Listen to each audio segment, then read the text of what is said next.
Sa Senado, dininig ang talamak pa ring bentahan ng mga iligal at pekeng gamot.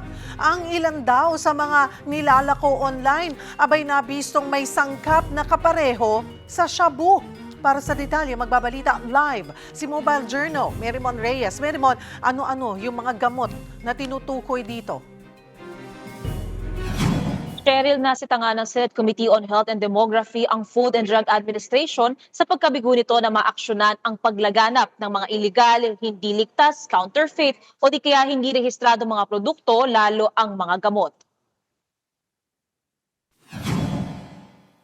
Unang kinwestiyon ni Senator Raffy Tulfo ang mabagal na registration process ng FDA.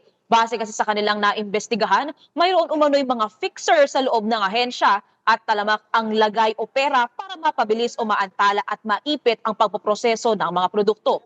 Nagpakita din ng senador ng halimbawa ng mga produktong kanilang nasamsam na patuloy na binibenta sa mga tindahan maging online kahit pa ipinagbabawal. Kabilang ang isang brand ng sleeping pills na may sangkap na umano'y ginagamit para sa shabu. Dagdag pa sa halimbawa ang lumapit na lokal na pamahalaan sa Palawan kay Senator Erwin Tulfo na humingi ng tulong dahil hindi pa aprobado ang kanilang dialysis machine taong 2018 pa hanggang 2025. Isa pa sa problema ay ang paglaganap ng mga peke at AI-generated na advertisement na naloloko ang mga consumer na bumili ng mga produkto online. Ultimo, gawa-gawang gamot para sa kanser, may naloloko.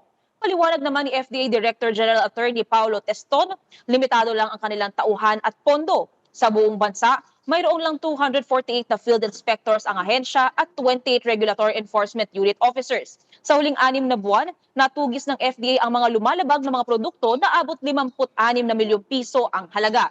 Nitong November 2025 naman hanggang ngayong buwan, mula sa higit 3,000 questionable online product listings, 1,531 na ang natanggal nila. Hindi raw perpekto ang FDA, pero pinipilit nito aniya na ipatupad ang batas, bagay na hindi kumbinsido ang komite.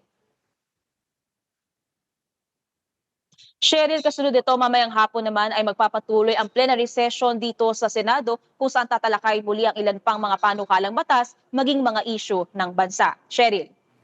Isa sa mainit na usapin ngayon ay ang anti-political dynasty bill. May pag-asa ba itong pumasa naman sa Senado?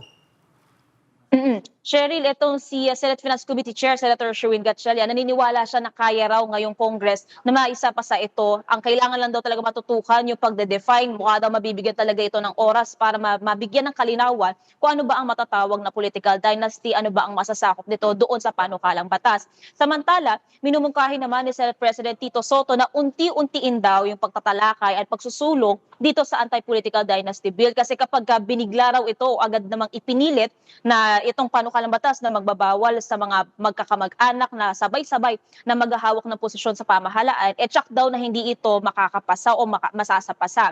Ang sabi naman dito ng Senate President Pro Tempore Ping Lacson, praktikal at reasonable naman ito at naibahagi niya na minamata rin daw ng ilang mga senador na maisapasa ito at the LGU level pero sa bersyon niya at the provincial level. Karamihan din daw sa mga proposal ay iban ang mga miyembro ng political families hanggang sa second civil degree of consanguinity o nabibilangan ng mga kapatid, lolo at lola, pati ang mga apo. Sabi rin ni Senator Ping, ayaw rin daw niya na biglain yung pagsusulong dito dahil baka lalo raw na hindi ito mapapasa. Cheryl.